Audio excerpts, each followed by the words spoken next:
یعنی جنس کے ساتھ جمع ہو سکتا ہے، لہٰذا جب جنس کے ساتھ جمع ہو سکتا ہے اس تا کو ہم یا تو صنفی مانیں گے یا تو اس تا کو جنسی مانیں گے، جنسی مان دیں گے تو سب سے زیادہ اچھا رہے گا کہ الف لام بھی جنس کا ہے اور تا جو وحدت کے لیے ہے وہ وحدت بھی جنس کا ہے، وہ وحدت بھی جنس کا ہے، لہٰذا کوئی اختلاف نہیں رہے گا۔ اب آخری بات اس میں لفظ کلمہ کے اندر آخری بات ہے کہ کلمہ سے کیا مراد ہے، جو صوبائی مکتب میں آپ پڑھتے ہوئے آئے ہیں، کلمہ طیبہ، کلمہ شہادت، کلمہ توحید اور کلمہ تمجید، کلمہ رد کفر، یہی سب مراد ہے۔ کہتے ہیں کہ نہیں، یہ سب مراد نہیں ہے، بلکہ کلمہ سے مراد ہے ایک خاص جو ہے مراد خاص کلمہ ہے، یعنی وہ خاص کلمہ کیا ہے؟ اُزِیَ لِمَعْنًا مفرد، اُزِیَ لِمَعْنًا مفرد، جس کو مفرد معنی کے لیے وضع کیا گیا ہے وہی کلمہ مراد ہے۔ اس کے بعد آگے چلتے ہیں اللفظ، الکلمۃ لفظ، لفظ، لفظ لغت میں کہا جاتا ہے لفظ پھینکنے کو، لفظ پھینکنے کو کہا جاتا ہے، جیسا کہ اکلت التمرۃ ولفظت النواۃ، طالب علم کے زمانے میں پڑھا تھا، یاد آ رہا ہے، اکلت التمرۃ ولفظت النواۃ، میں نے کھجور کو کھایا، تمرہ کے معنی ہے کھجور، کھجور کو کھایا، ولفظت النواۃ، نواۃ ہے گٹلی، کھجور کو کھایا اور گٹلی کو پھینک دیا، کیلا کھایا اور اس کا چھلکا جو ہے বাকলি যেটো আছে সেইটো পেলাই দিলো, এই পেলাই দিয়াটো কি আরবিতে লফজ বুলি কোৱা হয়। اللفظ لغتاً پھینکنے کے معنی میں آتا ہے، اصطلاح میں کہا جاتا ہے ما یتلفظ به الانسان، انسان جس کو تلفظ کرتا ہے উচ্চারণ করে মানুহে যেটো তাকে কি বুলি কোৱা হয়? لفظ বুলি কোৱা হয়। ما یتلفظ به الانسان، انسان جسے تلفظ کرتا ہے اس کو لفظ کہا جاتا ہے۔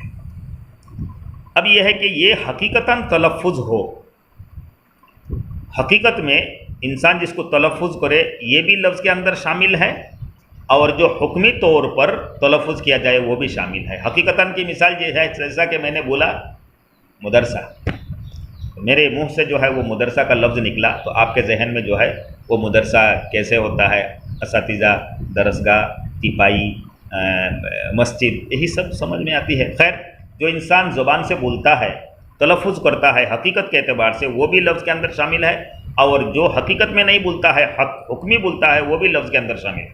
حکمی کی مثال جیسا کہ اقرا، اقرا ترجمہ کیا کرتے ہیں؟ پڑھ تو، اقرا پڑھ تو اقرا کے معنی پڑھ، امر کا صیغہ، یہ تو کا معنی کس نے دیا؟ تو کا معنی آپ کہاں سے لایا؟ تو آپ کہیں گے کہ کیا آپ کو پتہ نہیں ہے کہ اضرب کے اندر ایک ضمیر مستتر ہے، پوشیدہ ہے؟ تو میں کہوں گا کہ کیا اس کو آپ نے تلفظ کیا ہے؟ بولے تلفظ نہیں کیا ہے، تو میں کہوں گا کہ اسی کی مثال دینے کے لیے آپ سے پوچھ رہے ہیں، اس کا تلفظ نہیں کیا لیکن اس کا معنی جو ہے وہ نکل کے آیا ہے۔ اسی کا معنی ہے کہ انسان جس کو تلفظ کرتا ہے چاہے حقیقی اعتبار سے کرے یا تو حکمی اعتبار سے کرے۔ یہ حکمی کی مثال یہی ہے، اقرا، اس کے اندر ضمیر انت مستتر ہے، پوشیدہ ہے، یہ حکمی تلفظ ہے۔ اُزِیَ، لفظ کے بعد لفظ اُزِیَ ماضی مجہول کا صیغہ ہے، لغت میں وضعن کے معنی ہے رکھنا، لیکن اصطلاح میں کہا جاتا ہے ایک شے کو دوسری شے کے لیے اس طرح خاص کر دینا، ایک شے کو دوسری شے کے لیے اس طرح خاص کر دینا کہ جب پہلی شے کو بولا جائے، اول شے کو بولا جائے تو دوسری چیز، دوسرا شے جو ہے وہ خود بخود سمجھ میں آ جائے۔ بات سمجھ میں آ گئی؟ اصطلاح میں جو ہے وضع کہا جاتا ہے ایک شے کو، ایک چیز کو دوسری چیز کے لیے اس طرح سے خاص کر دینا کہ جب پہلی چیز بولا جائے تو خود بخود دوسری چیز بولے بغیر سمجھ میں آ جائے۔ مثال، تمہارے جماعت میں ایک طلبہ ہے، آن لائن کلاس میں درس میں شامل ہے، افضل، دوگری کا ہے، تو جب میں نے لفظ، اس کی ماں باپ نے افضل نام رکھا تو اس لفظ افضل کو ذات افضل کے لیے خاص کر دیا، اس طرح سے خاص کر دیا ہے کہ جب جب افضل بولا جاتا ہے تو جاکری کل سمجھ میں نہیں آتا، جب افضل بولا جاتا ہے تو مشتاق سمجھ میں نہیں آتا، جب جب افضل بولا جاتا ہے تو حافظ یعقوب سمجھ میں نہیں آتا ہے، اور دوسرے لڑکا جو ہے وہ بھی سمجھ میں نہیں آتا ہے۔ ماں باپ نے اس لفظ کو اسی افضل کے لیے جو ہے خاص کر دیا، جب افضل بولا جاتا ہے تو ذات افضل جو ہے وہ خود بخود سمجھ میں آ جاتی ہے۔ افضل بول کر کے یہ بتانے کی جو لوگ جانتے ہیں اس سے، اس کے گھر والے یا تو تمہارے جو طلبہ جانتے ہیں، افضل بولنے کے بعد یہ سمجھ میں، یہ بتانے کی ضرورت نہیں ہے کہ افضل اتنا، اس کا قد اتنا لمبا ہے، اس کا اتنا موٹا ہے، اس کا اتنا ناٹا ہے، اس کا چہرہ ایسا ہے، ویسا ہے، فلاں ہے، ڈمکا ہے، بتانے کی ضرورت نہیں ہے۔ افضل بولنے سے ذات افضل جو ہے وہ خود بخود سمجھ میں آ جاتا ہے۔ تو یہ ہے اُزِیَ کا معنی۔ اچھا، آگے چلیے، معنی لفظی معنی کا لفظی معنی جو ہے وہ بعد میں بتا رہا ہوں کچھ مناسبت سے، پہلے اصطلاحی معنی بتا دیتا ہوں۔ اصطلاح میں معنی کہا جاتا ہے ما یقصد بشیء، جس سے کسی چیز کا ارادہ کیا جائے، جس سے کسی چیز کا ارادہ کیا جائے وہی ہے معنی کا اصطلاحی تعریف، معنی کی اصطلاحی تعریف۔ خواہ جس سے آپ ارادہ کر رہے ہیں، کسی چیز کا ارادہ کر رہے ہیں، یہ ارادہ کرنے والا جس سے آپ نے ارادہ کیا ہے وہ الفاظ کے قبیل سے ہو یا تو غیر الفاظ کے قبیل سے ہو، دونوں مراد ہے۔ بات سمجھ رہے ہیں نا؟ معنی اصطلاح میں ما یقصد بشیء، جس سے کسی چیز کا ارادہ کیا جائے، جس سے ارادہ کر رہے ہیں وہ الفاظ بھی ہو سکتا ہے اور غیر الفاظ بھی ہو سکتا ہے۔ جس سے ارادہ کر رہے ہیں وہ الفاظ بھی ہو سکتا ہے اور غیر الفاظ سے بھی ارادہ کیا جاتا ہے، یعنی خلاصہ یہ ہے کہ الفاظ سے بھی کسی چیز کا ارادہ کیا جا سکتا ہے، غیر الفاظ سے بھی کسی چیز کا ارادہ کیا جا سکتا ہے۔ الفاظ سے ارادہ کیا جا سکتا ہے تو اس کی مثال کیا ہے؟ چلو آج افضل ہی سے بات نمٹا دیتے ہیں۔ تو آپ نے کہا کہ دھوبری کا وہ نیا لڑکا جس نے اس سال آن لائن کلاس میں شریک ہوا وہ کون ہے؟ میں نے جواب دیا کہ افضل ہے۔ لفظ بولا کہ نہیں؟ الفاظ لفظ بولے ہیں، اس لفظ کے ذریعے سے آپ کو بتا دیا ہے کہ نیا داخلہ لینے والا وہ لڑکا آن لائن کے ذریعے سے جو پہلے ہمارے مدرسے میں نہیں تھا، یعنی آف لائن میں نہیں تھا، وہ لڑکا کون ہے؟ افضل ہے، ذات افضل۔ اشارہ کیا، اس کو سمجھایا میں نے، لفظ افضل سے، لفظ سے بولا۔ غیر الفاظ سے اس کے لیے چار طریقہ ہے۔ غیر الفاظ سے کسی چیز کا ارادہ کیا جاتا ہے، اس کے لیے چار طریقہ ہے۔ نمبر ایک خطوط، خطوط کہا جاتا ہے کتاب کی عبارت، یہ تلفظ نہیں کیا جاتا ہے، یہ آنکھوں سے دیکھا جاتا ہے، یہ تلفظ نہیں ہے، تحریر ہے، لیکن اس تحریر کو دیکھ کر کے آپ اس تحریر کا مضمون جو ہے وہ سمجھ جاتے ہیں، یعنی اس تحریر سے مضمون کو جو ہے مضمون کا ارادہ کیا گیا ہے۔ اس تحریر سے، وہ تحریر مراد نہیں ہے کہ آپ دیکھتے رہے خالی وہ حروف ہجا الف با تا سا جیم ہا یہ سب دیکھتے رہے، یہ مراد نہیں ہے، بلکہ اس کو لکھنے کا، اس تحریر کا ارادہ، مقصد کیا ہے کہ آپ اس کے متعلقہ جو مضمون ہے اس مضمون کو سمجھیں۔ عقود، دوسرا طریقہ یہ ہے، یعنی غیر الفاظ سے ارادہ کرنے کا دوسرا طریقہ کیا ہے؟ غیر الفاظ کا عقود کہا جاتا ہے۔ آپ دیکھ رہے ہیں شاید، مجھے عقود کہا جاتا ہے انگلیوں کے ان گرا کو، یہ گاٹھی بھی لگو، یہ گرا কিনি আনিলা, দোকানৰ পৰা কিনি আনিলা বুলি ক'লে তোমালোকে কি কিনি আনিবা? আজিকালি ল'ৰাক কিনি আনিছে বুলি ক'লে লগে লগে ক'ব শিখৰ কিনি আনিছোঁ, চলো শিখৰ দি বিচাল দিছোঁ। আফজলে লৈ আহিলে, ই সুধিলে কিমানত আনিলে, লকডাউন লাগি আছে তো কিমানত আনিলে, সি দেখুৱালে ইয়াত, এইখিনি দেখুৱালে ইয়াত, একো নক'লে মুখৰে, 10 টকা বুলি নক'লে। তুমি বুজি পালা, 1 2 3 4 5 6 7 8 9 10, তোমালোকে বুজি পালা? অঁ আচ্ছা, মালটো কিনি আনিছে 10 টকাত কিনি আনিছে, মুখেৰে 10 টকা বুলি কোৱা নাই, খালি এনেকা ঔষধ, এই উঙলিটো ভাঁজ কৰিছে, উঙলিটো দেখুৱাইছে, ভাঁজটো দেখুৱাইছে,